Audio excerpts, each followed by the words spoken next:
James, apparently the people who classified your book haven't read it. We can talk about that later.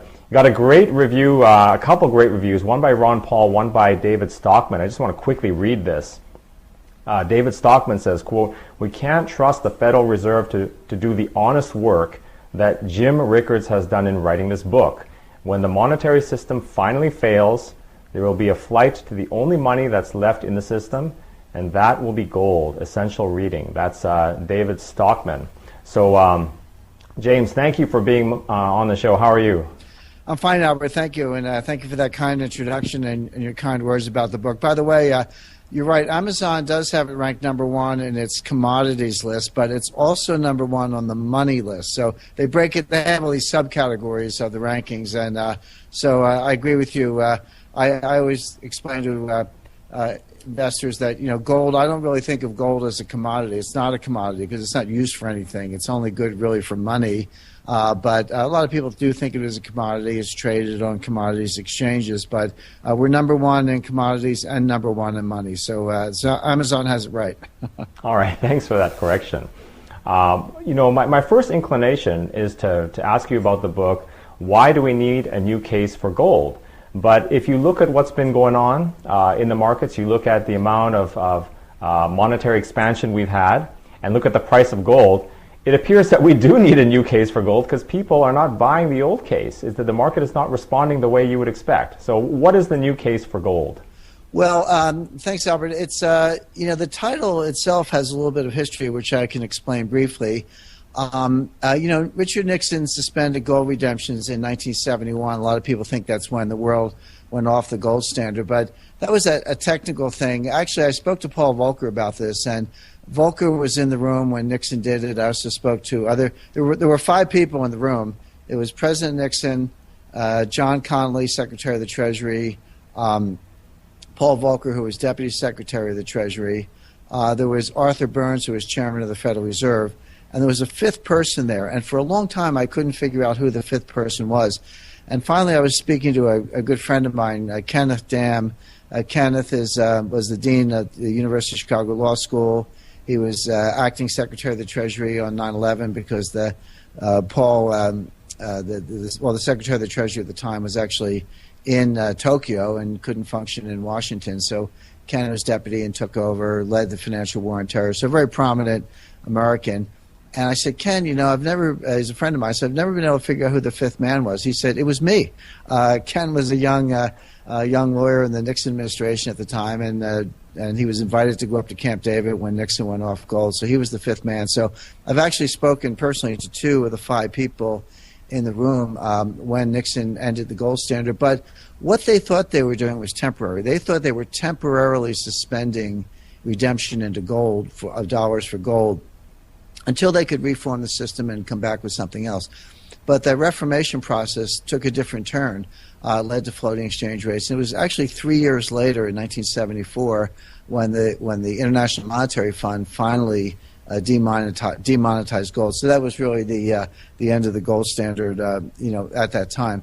But these arguments, let's call it the old case for gold, have been kicking around. So when President Reagan was running for president, before he became president, was running in 1980, there was a big push to go back on the gold standard. And bear in mind, it had only ended in the mid-'70s. This was 1980, so it was only 5 or 6 years later.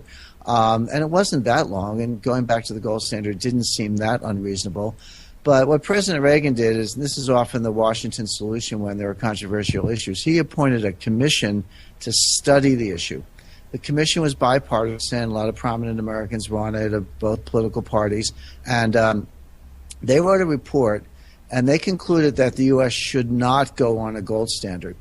But as often happens, there was a strong minority on the commission that voted against that recommendation. They wanted to go on a gold standard. And they were allowed to write a minority report. So the majority conclusion was no gold standard, but there was a minority report that said there should be a gold standard. And in that minority report were Ron Paul. And by the way, you've kindly mentioned that David Stockman had added some favorable comment on my book, but Ron Paul did also. So if you look on the back of the dust jacket, I'm holding it here, there's Ron Paul and David Stockman commenting. It was Ron Paul, Lou Lehrman, and some others. Well, that report, because it was a government commission and it was in the public domain, anybody could republish it. So some enterprising publisher took that minority report and published it as a book called The Case for Gold. So my book is The New Case for Gold, but it's an intentional play on that original title, which is well known to a lot of gold supporters. And the point is, the old arguments are still valid, and I go through them in the book, but there are new arguments. There are things that are true in the 21st century that were not even discussed in the 1970s, 80s, and 90s when all this debate was going on. One of them in particular is cyber financial warfare. Right now, Vladimir Putin has a 6,000-member cyber brigade, part of the Russian military and intelligence apparatus, operating outside of Moscow, working day and night to hack digital financial systems, banks, exchanges, and wipe out digital forms of wealth. So, I run into people, they're billionaires. They go, I'm a billionaire. I say, really, what do you have? And they say, well, I've got these stocks and these bonds and these other assets, et cetera. And I say to them, no, you don't. What you have are electrons. You have digital wealth. You may get a paper statement from your broker or your bank, but all of your wealth is represented in digital form. And if I come in and erase it, your wealth is gone. It can disappear overnight. It can be very, very difficult, if it's even possible, to restore that. Whereas with physical gold, there's no danger of that. You can't hack gold. You can't erase gold. You can't shut down gold digitally because it's physical. So in addition to all the old reasons, which I think are still valid, and I do talk about them in the book, there are new 21st century reasons to have gold. I mean, Albert, just look the other day, the country of Bangladesh, one of the poorest countries in the world, lost $100 million that was on deposit with the Federal Reserve Bank of New York. It wasn't on deposit in Bangladesh or India or with some, fly-by-night operation or even a solid commercial bank. They had deposited the money with the Federal Reserve Bank of New York, and that $100 million is gone. Now, obviously, there was some fraud or hacking behind it. I understand that, but the point is the money's gone. Whereas if they had physical gold in a vault in a safe location, maybe Singapore, Switzerland, they would still have their money. So there are new reasons to have gold, which is that it cannot be hacked or erased. James, this is going to be a little bit of a tangent, but it's an interesting one, and you're perhaps uniquely qualified to answer this. You've studied financial war games.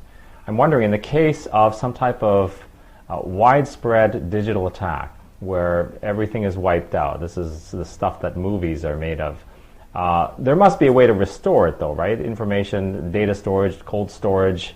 It would just take some time. What exactly when you theorize about this, about that type of attack, how bad would the pain be? Well, again, talk to Bangladesh. I mean, look, you say you can restore it or have, cold backup, maybe, but maybe not. How do we know what systems have been penetrated, which have not? In 2010, the FBI and the Department of Homeland Security found a Russian attack virus in the NASDAQ operating system. The NASDAQ is the second largest stock market in the world. This was not a criminal gang out to steal your credit card number. This was Russian military and intelligence operations. Now, that virus was found and disabled. By the way, this was documented in Bloomberg Magazine, July 2014, so you can look it up. It's not, I don't make this stuff up. I wish I had more time to see movies than I do. I'm pretty busy, so I don't actually see that many movies. But I don't get my information from movies. I get it from discussions with national security insiders, people in the intelligence community, people at the Department of Defense, actual attacks, law enforcement, things, the Bangladesh incident I just mentioned. So this is not science fiction stuff. This is happening today. There was a financial war between the United States and Iran in 2012. There's a financial war going on today between the United States and Russia. The Department of Justice just a few days ago indicted a number of named Iranian hackers for their financial attacks during the financial war with Iran in 2012. It's going on every day. Wealth is being lost. Yes, some of it's restored, but this is not sort of all-out war. These are probes. These are skirmishes. These are bilateral attacks. But we're not talking about something that's kind of the financial equivalent of World War III, but that's coming. All the pieces are in place. And look, I don't know what can be restored or what cannot. Maybe some of it can be, but you really want to wait to get your money? By the way, there are all kinds of conditional hidden correlations. When these attacks happen, that's going to cause a financial panic. Everybody's going to want their money back. So it's not going to happen on a calm day. Your wealth, your digital wealth, is not going to get wiped out when everything else is fine. Your digital wealth is going to get wiped out when everything's falling apart, and people will be busy with other infrastructure problems, other kinds of probes, other kinds of cyber attacks. That's when you're going to want your wealth more than ever. And I don't recommend going 100% gold. I think that's nonsense. I would never say that. I recommend 10% in gold, 10% of your investable assets. That's enough to preserve wealth in the event of meltdown of the system. It's not so much that you're going to be over-allocated. You're not going to get hurt by it, but you will preserve wealth. So I think that's the right amount. But as I say, these are not science fiction. They're happening now. You know, one of the things I like about your previous two books, and I'm sure I'm going to enjoy this one too, is you sound the alarms, but not in a sensational way. And also you bring in contacts from the industry. So you talk to people who trade in these markets all over the world, as well as contacts in the government. And what I'm interested in knowing is, you say that, actually it's kind of funny. You say, look, you have M2, you have M1, you have M0 base money. Gold is actually M sub-zero. So it is the actual narrowest form of money. But my question is, whereas M1 is a function of M0 and M2 is a function of M1, M0 is not really related to gold. You're M sub-zero. M0 is whatever the Fed can convince us, I guess, to allow it to buy. So what's the relationship there between M0 and gold? Well, first of all, it's a great question, Albert. I cover this in detail in Chapter 1 of my book. And when I say that gold is M sub-zero, gold is the real base money, even below M0. M0 is the traditional definition of base money. That's the money the Fed prints. M1, you add banking accounts. That's money created by the banks. M2, you add various liquid instruments, traveler's checks and CDs, term deposits and things like that and so forth. They're all progressively broader definitions of money, most of which is not really money. They're, bank deposit is an unsecured liability of occasionally insolvent financial institutions. That's not exactly what I consider money, although the Fed calls it money. But it's not true that there's no connection between gold. It's just that the connection is not something that anybody wants to discuss. And let me give you a very concrete example. Where did the Treasury get their gold? They took it from the Federal Reserve in the 1930s. Where did the Federal Reserve get their gold? They took it from the commercial banks after 1913. Where did the banks get their gold? They took it from depositors who put in coins, and they melted down the coins, turned it into 400-ounce bars, and they said, well, yeah, you can still own your gold, but nobody's going to walk around with a 400-ounce gold bar in her pocket or his pocket. So the point is, over the last 120 years, we've seen a progression where people had gold coins, then they had bars in a vault, then the bars were taken over by the Fed, then the bars were taken over by the Treasury, then we abolished the gold standard completely, and then we got paper money, and now we have digital money, and we're like pigs. Before you slaughter the pigs, you got to herd them all up into a pig pen, into a slaughterhouse, into a pen. And savers and investors are being herded into a digital slaughterhouse run by the big banks, where they can now be fleeced with negative interest rates, account freezes, reprogramming the ATMs in a crisis so you only get $300 a day for gas and groceries. And again, these things are not made up. Talk to people in Cyprus, talk to people in Greece, talk to your grandparents about what happened in 1933 when the banks were closed, et cetera. All these things have happened before. They're not invented. But meanwhile, so the Treasury took the Fed's gold, and they gave the Fed a certificate because, the Fed is privately owned, the Treasury is the government, and the government under the Fifth Amendment is not allowed to take property without just compensation. So how exactly could the Treasury take the Fed's gold, which is the government taking a private property, without just compensation? What the Treasury did, they gave the Fed a gold certificate, which is carried on the Fed's balance sheet. Now, here's the interesting part. I took a look at that certificate, and they value the gold at $42 an ounce. Of course, we all know the gold today is, a little over $1,200 an ounce. I mean, it fluctuates, it goes up and down, but it's, around in the $1,200 range. Well, they value the gold at $42. That's just the historical cost accounting. It's an accounting convention, no big deal. But take the value on the balance sheet and divide by $42, and that'll tell you how many ounces they have. And then and then convert the ounces into tons, it turns out that that certificate is worth 8,000 tons. Guess how much gold the Treasury has? 8,000 tons, approximately. Now, in 1950, the United States had 20,000 tons. In 1970, we were down to 9,000 tons. There was a run on Fort Knox, and that's why we were going to, within a few years, we would have been out of gold. President Nixon shut the gold window in 1971 at a time when we still had 9,000 tons. Between 1971 and 1980, the United States dumped another 1,000 tons on the market to suppress the price of gold, which failed because, of course, the price of gold went to then record $800 an ounce, from $35 an ounce in 1971 to $800 an ounce in 1980, a period of 9 years. So the Treasury kind of at that point threw in the towel and stopped suppressing the price. And in 1980, we had about 8,000 tons. We still have 8,000 tons.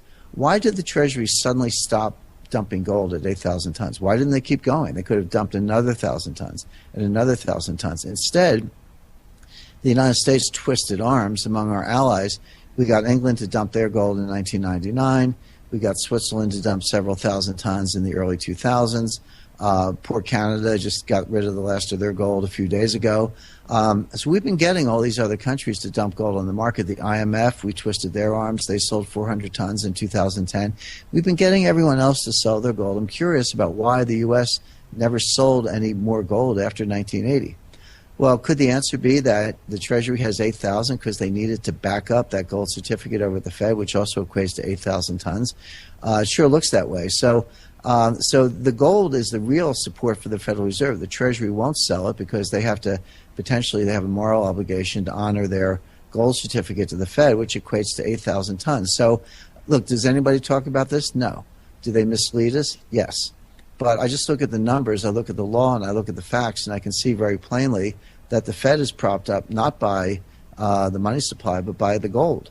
And by the way, if you look at the Fed's balance sheet right now with gold at $42 an ounce, which is where they value it, they're levered 100 to 1. The Fed looks like a really bad hedge fund.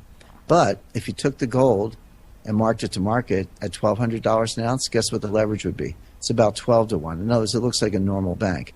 So all signs point to the fact that the Federal Reserve is propped up by the 8,000 tons of gold held by the Treasury, both in terms of leverage, in terms of solvency, and in terms of law. So gold is supporting the Fed, whether anyone admits it or not. So I think there's a very close connection between gold and money. That's interesting. Now, it must depend on who you are, though, because, for instance, when Nixon went off the gold standard, I mean, the average person could not redeem in gold anyway. Now governments can't redeem in gold. So even though they have this 8,000 tons, it's not redeemable. Basically, they're not vulnerable to a run. They can do anything they want, can't they? Well, look, you can redeem dollars for gold tomorrow. Just wake up tomorrow morning, take your dollars, and buy gold. What I tell people is, why do you care, or why do you wait for the government to go on a gold standard? You can go on a personal gold standard. You know, from 1933 to 1975, it was illegal. It was a felony for United States citizens to own gold. It was like having drugs or contraband. It was actually an illegal substance. That changed in 1975. But in the last 40 years, the government, I'll say brainwashed, but miseducated, brainwashed, conditioned, pick your word. We've basically convinced Americans that gold has no value. There are all these, tropes that people recite by rote. Gold's a barbarous relic. There's not enough gold to support the financial system. Gold caused the Great Depression. Gold has no yield. By the way, I shoot down every one of those in the book. The first section of the book is to take all the anti-gold statements and shoot down every one of them. I mean, we don't have time to go through it case by case, but that's in the book, and I would really encourage the viewers to get a copy of the book. It's available for pre-order on Amazon right now, The New Case for Gold, and it explains why all the arguments against gold are false, and then advances classic arguments in favor of gold, plus new 21st century arguments in favor of gold. So this is all covered in the book, but my point is that those arguments against gold don't hold water, but meanwhile, people have been conditioned to believe that gold has no value because of all these nonsense arguments. Well, the government likes that just fine. The government wants you out there spending their paper money. They don't want you buying gold because they know that when people have gold and they put it away in a safe place, that money is not going anywhere. It's not creating what's called velocity. It's not creating what Keynesians call aggregate demand. it's not doing what the government wants you to do. And by the way, when you're holding physical gold, there's no taxes on it. I mean, if you have to sell the gold for dollars, yeah, you have to pay taxes at that time, but there are no taxes in the meantime. So it kind of works like an IRA in that respect. You can defer taxes until you actually cash it out. Meanwhile, its long-term appreciation is well known. It does preserve wealth. So again, don't wait for the government to go on a gold standard. Go on a personal gold standard just by buying gold.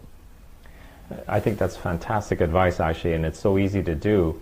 A point that you've made a couple times, I think you made it in your Currency Wars book, is that these monetary resets, they're not all that rare. I mean, if you look at the lifespan of a currency, yes, it's long compared to a human lifespan, but this has happened time and time again. Right. And so we should expect it. It's going to be bad, but it's not the end of the world. We've seen this all before.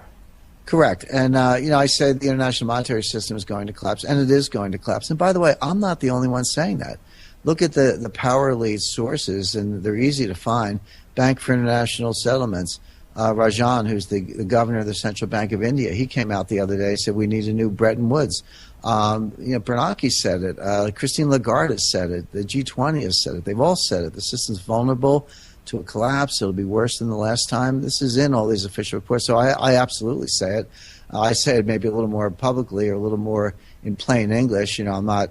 Sometimes I feel like an anthropologist who goes into the jungle and speaks the native languages and comes back and translates it into plain English. I mean, I have a graduate degree in international economics from a specialist school in Washington, the School of Advanced International Studies, which is basically intellectual boot camp for the IMF. Many of my classmates my year did go to work for the IMF. Secretary of Treasury, former Secretary Tim Geithner went there as well. This is again a specialized school, so I have the training and the familiarity to read the IMF website or the G20 final communiques and kind of put it into plain English for people. And that's what I do in my books and interviews such as this. So I'm sounding the warning. But you're right. The international monetary system has collapsed. I mean, completely collapsed 3 times in the past 100 years, in 1914, 1939, and again in 1971.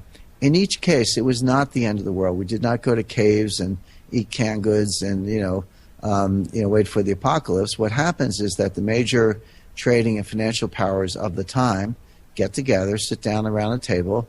They did it in Genoa, Italy in 1922. They did it at Bretton Woods, New Hampshire in 1944. They did it at the Smithsonian Institution in Washington in 1971. And they reformed the system. So what I try to do is, first of all, foresee the collapse of the system by understanding the dynamics, which I've done and talk about that in my other books, and then think through what will the new system look like once it's reformed, and then kind of work backwards and say what can investors do today to preserve wealth when the new system is launched. And my number one recommendation is put 10% of your investable assets in physical gold. Yeah, that's a great point. Gold is money everlasting, but the way these banks look at money is like a set of tires that you change every 40 years. You just, you roll them till they're bald and you just throw them out. Right. So these things often correspond with a change in power. So you had, for example, pound sterling relinquishing power to the dollar at one point. This next time around, is the dollar going to relinquish power to the yuan or SDRs or something like that? What do you think that the new sort of monetary order will look like? Well, it'll be one of two things. It will either be the SDR, that stands for Special Drawing Right, which is world money printed by the IMF, or gold, or maybe a hybrid, maybe a gold-backed SDR, which wouldn't be bad at all. Now, what's interesting is that a lot of people think that the dollar suddenly and overnight replaced pound sterling as the leading global reserve currency as a result of Bretton Woods in 1944. Well, Bretton Woods did enshrine the dollar-gold relationship and make it the leading reserve currency. But that was actually a 30-year process. It began in November 1914. That's when trade flows between the U.S. and the U.K. reversed. That was near the beginning of World War I, and the U.K. was desperate to get supplies. Remember, the U.S. was neutral at the beginning of World War I. We didn't get involved in the war until 1917. But in 1914, the U.K. was fighting Germany. The U.S. was neutral, but the U.K. was buying, weapons, wool, cotton, food, whatever they could from the United States. And at the time, the world was on a gold standard, so gold was flowing out of the UK towards the US. Again, those flows kind of reversed in favor of the United States in 1914. So that was the beginning of the end of sterling. Now it muddled through for another 30 years. Barry Eichengreen, a professor at the University of California, Berkeley, has done a brilliant job of studying that whole period of the 1920s when, it was like a race between dollars and sterling. Sometimes sterling was ahead and dollars would catch up, and then sterling would catch up, and then dollars would catch up. Finally, in 1944, the dollar passed sterling once and for all, and the pound sterling were much less desirable as a reserve currency. But the point is, that was a 30-year process. It didn't happen overnight. Well, the equivalent process for the dollar has already started. We've seen it with the inclusion of the Chinese yuan in the SDR, the elevation of the SDR, technical papers put out by the IMF on SDRs. That process has already started. Now, it doesn't mean that the dollar comes tumbling down tomorrow. But the next time there's a global financial panic, and this is really the point, Albert. What happened the last time in 2008? The Federal Reserve, they didn't just bail out the U.S. banks; they bailed out the world. They printed upwards of $4 trillion on their own balance sheet. But in addition, they had tens of trillions of dollars of swap agreements with central banks around the world. And in conjunction with the FDIC and the Treasury, they guaranteed every bank deposit in America. They guaranteed every money market fund in America. They bailed out the banks. They bailed out General Motors. I mean, what they did was massive to prevent something even worse than what happened. But the problem is very little of that policy has been reversed. Some of it has, but the $4 trillion is still on the Fed's balance sheet. The trillions of dollars of swap lines are still in place. So what's going to happen the next time there's a financial panic?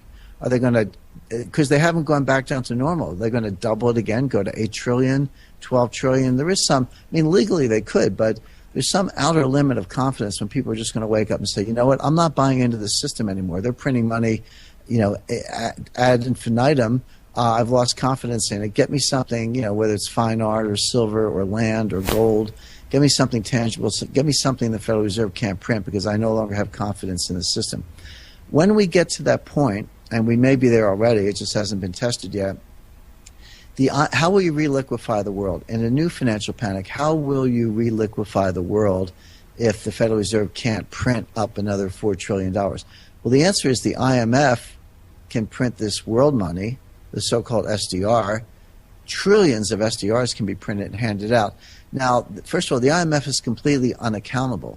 Nobody elects the IMF. You've got, there's an executive committee of, 24 nations represented, but they've got kings, they've got dictators, they've got communists on that board. So it's nice crowd we're hanging out with. They're self-perpetuating, unelected, unaccountable.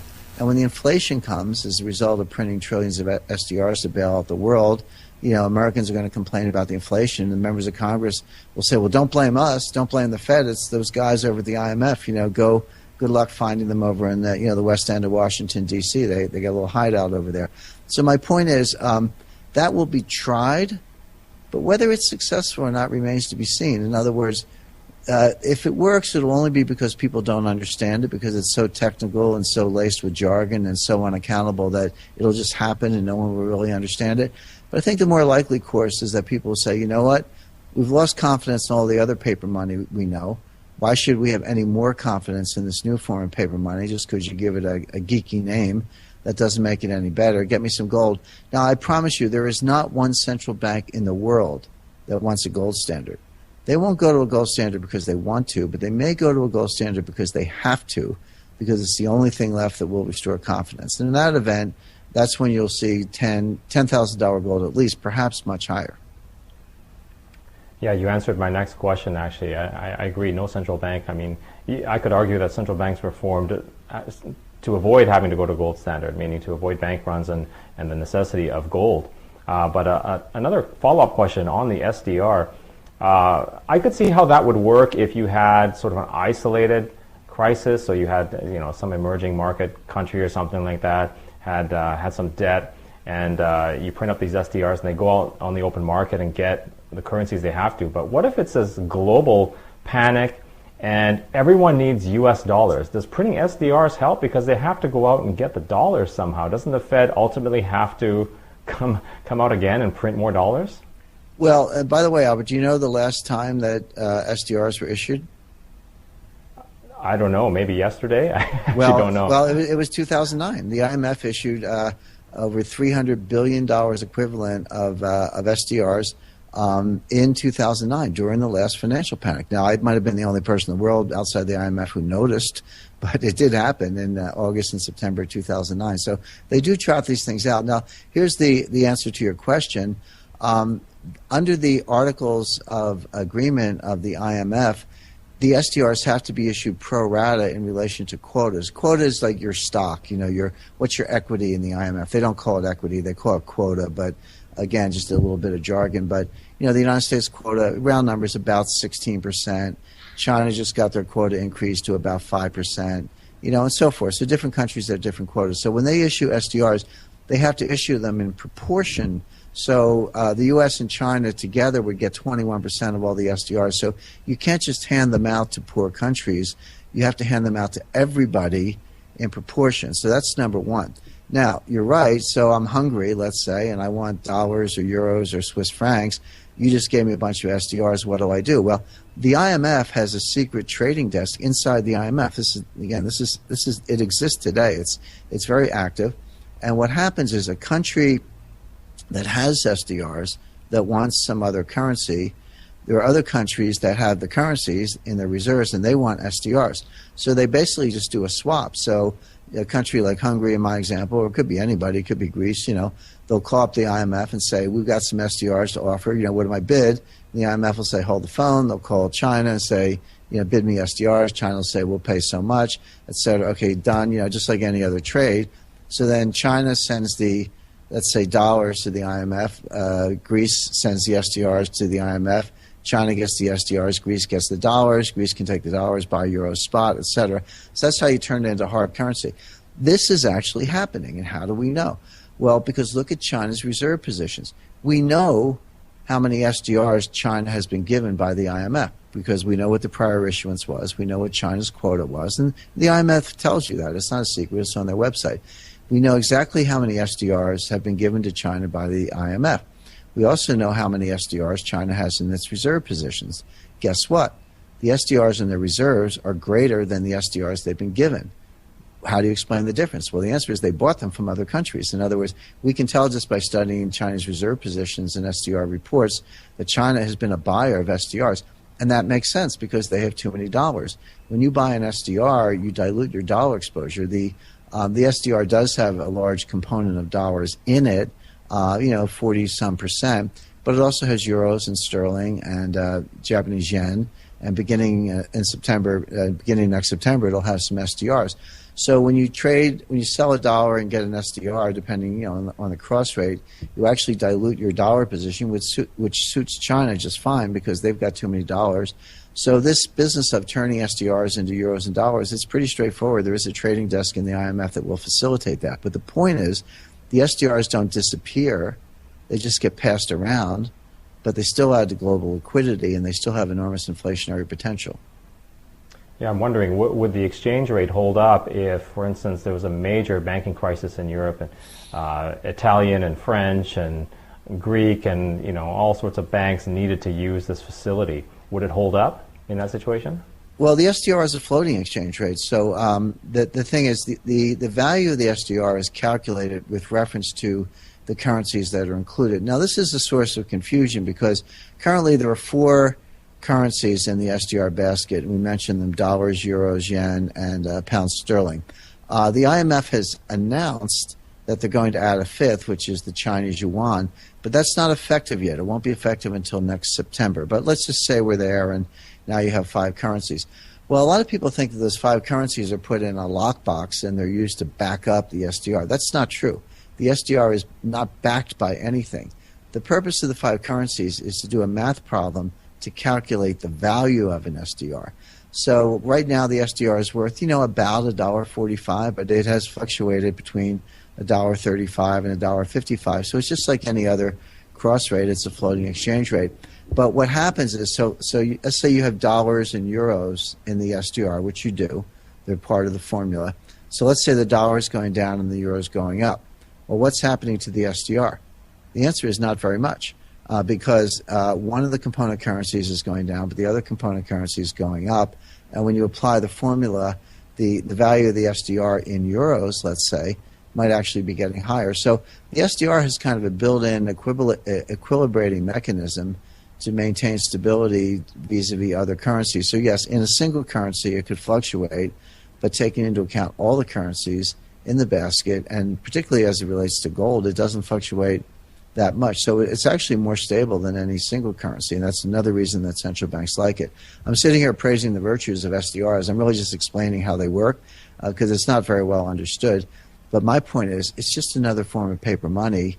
The only form of money that's not paper money or digital money is gold.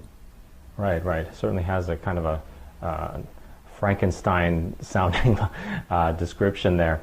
I want to move on, James. I want to talk about currency wars and financial panics. Let's start with the financial panics first. You know, it came out, I think, through a Freedom of Information Act recently that during their financial panic, they actually asked the Federal Reserve for advice. I don't know if this is a true event, but this is what I read. And what I want to ask you is, at times you see these governments sort of at war, right, financial war, and then other times you see them kind of helping each other like this. Just like, as you said, other countries helped by selling their gold at some point. ECB has helped by, launching and expanding QE, and here you see the Federal Reserve helping out China. How does that dynamic work in terms of you're fighting a currency war at the same time you're helping each other? Well, first of all, governments are not monolithic. I mean, I have a lot of points of contact with the United States government. I've done work for the intelligence community. I've done work for the Defense Department. I've advised the Treasury and the Fed at different points. So, I've been up on Capitol Hill, met with many members of Congress, several of the presidential candidates. Some still in the race, some not. But the point is, I have a lot of contacts in the government, and governments are not always of one mind. One agency might pull one way, and another agency pulls the other way, or they get conflicting policy goals. So when you get to central banks, first of all, of course, the Federal Reserve is not part of the United States government. It is privately owned. I think that's pretty well known. It's owned by the banks, by commercial banks. Now, it's true that the Board of Governors is appointed by the President with the advice and consent of the Senate, so there is a large political component to it, but the actual ownership is private.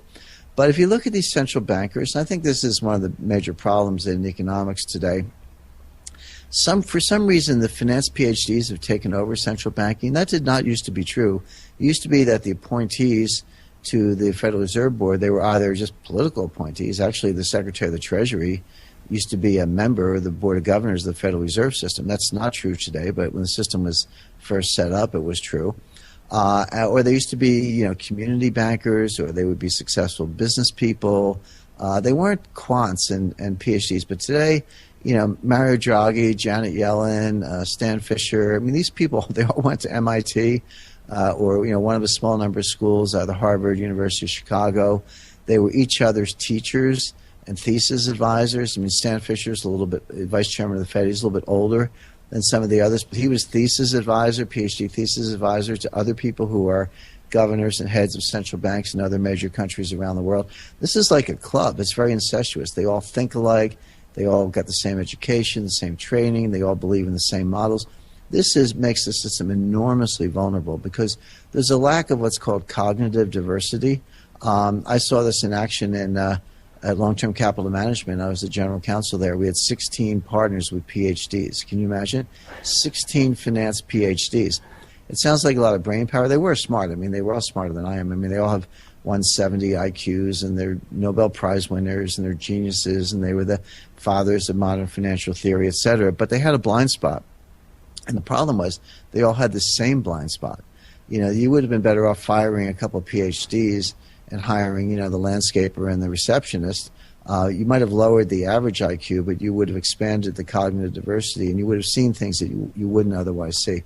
So one of the problems with central banking today is precisely this, this lack of diversity, this reliance on obsolete models. They why did they fail time and time again? Why did they not see the crisis coming? Why did Bernanke in 2007 say, this whole thing will blow over just as we were about to get hit by, the mother of all hurricanes, all financial hurricanes, et cetera? Why did they not see the next crisis coming? Why has growth been so weak? The answer is they've got the wrong models. If you have the wrong model, you'll get the wrong result every time. So, I don't take any comfort from, the way central banks operate because, they're outside the governments in many cases, not all cases. But just the lack of coordination, they talk to each other, but there's no deep, dark conspiracy. There's no coordination. It's just kind of stumbling and bumbling in the dark. That's great. James, just a couple minutes left here. I hope you don't mind if I diverge a little bit from the agreed upon topic. A couple questions I've always wanted to ask you. Regarding your past, you referred to the central bank as an over-levered hedge funds. You certainly know something about that. You alluded to your role at LTCM as general counsel and basically negotiating the bailout. I've always wondered, people talk about moral hazard. That bailout, was that a public bailout or a private bailout in your view? It was private. I mean, it's not my view. That's just the case. That was all private money. It was about $4 billion. Put together over 3 or 4 business days. I mean, we worked without sleep. It was interesting. Skadden Arps was the law firm that hosted the bailout negotiations. They didn't represent LTCM or all the banks. They represented 1 or 2 of the banks. But the point is, it had to be somewhere. So we had it at Skadden Arps. We had 24-hour catering. The first day nobody shaves. Second day the ties are gone. Third day shirts are unbuttoned. To the chest. People working night and day, sleeping on cots.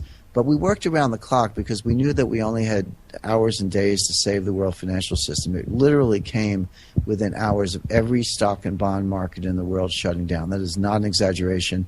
Alan Greenspan and Bob Rubin both testified to that effect in later congressional hearings. I saw it firsthand. I knew how close the system came to collapse.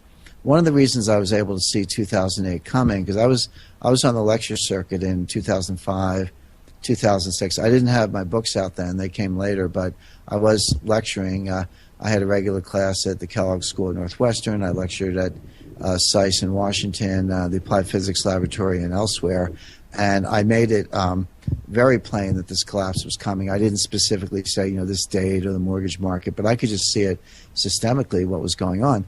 And the point is, I learned that from LTCM, from watching the system collapse at that time, but that was completely 100% private. But it raises an interesting point, Albert. So look at the sequence. In 2008, private money bailed out a hedge fund that was about to collapse the world. I'm sorry, in 1998. In 1998, private Wall Street money bailed out a hedge fund that was about to collapse the world. In 2008, the central bank bailed out Wall Street. The next crisis, let's say 2018, so this is like a 10-year tempo, 1998, 2008, let's say 2018. So Wall Street bails out a hedge fund in 98. Central banks bail out Wall Street in 2008.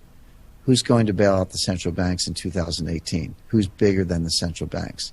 Well, there's only one thing bigger than the central banks. That's the IMF. And that's where these SDRs are going to come in. But I don't think it'll work either. This is why people are going to have to go back to gold, whether they like it or not.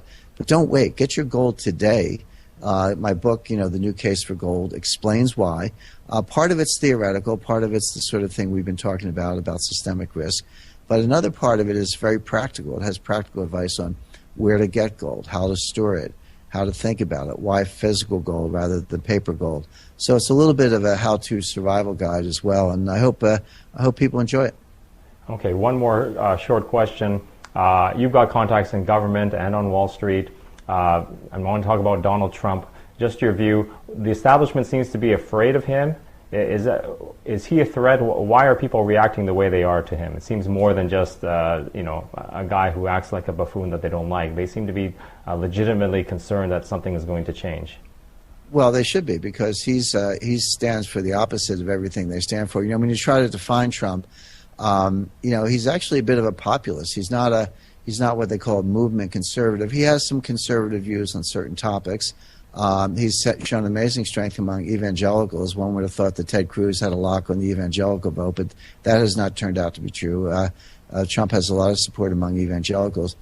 But Trump, doesn't owe them any favors. He doesn't owe them any money. He's not in their pocket. I'll tell you a quick story. I was down at the Treasury behind closed doors, and I was advising two groups. There's something called the Office of Financial Research, the OFR, and there's something called the Financial Stability Oversight Committee, FSOC, or the FSOC. You have the FSOC and the OFR. These are two agencies created by Dodd-Frank, and they were created for the purpose of considering the next financial crisis and improving the government's ability to analyze systemic risk. I was invited in, private briefing, behind closed doors, just me and 7 or 8 representatives of these two agencies, and I went through a presentation not unlike what we're talking about now or what I include in my books. And at one point I interrupted myself, and I looked at this senior Treasury official and I said, I don't envy you guys because the banks own this town. And I thought he was going to jump out of his chair and berate me and say, what are you talking about? But he looked at me and he said, you're right. In other words, their ability to do the right thing is highly constrained by the influence of banks in Washington through lobbyists, through K Street, communications advisors, campaign contributions. The banks own Washington. Well, Trump is going to break that up. By the way, the other guy who's going to break it up is Bernie Sanders. I think it's interesting. The Democrats are as afraid of Sanders as the Republicans are of Trump.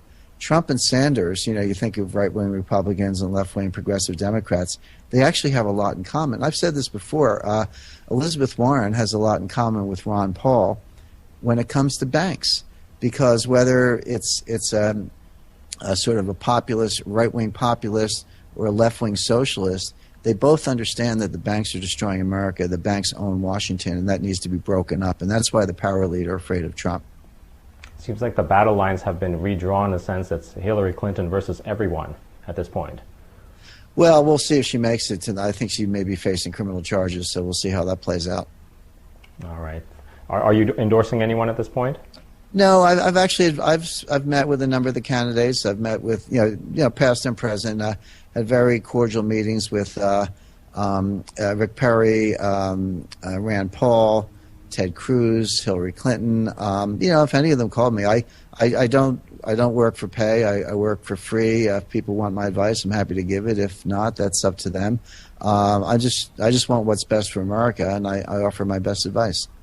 All right, thank you very much. I've been speaking with James Rickards. His new book, The New Case for Gold, is going to be published by Portfolio on April 5th. Please go out to Amazon.com, buy that book, and give him a good review too. Really appreciate all the work you've done, James. His website is www.jamesrickardsproject.com. He's also very active on Twitter. You can find him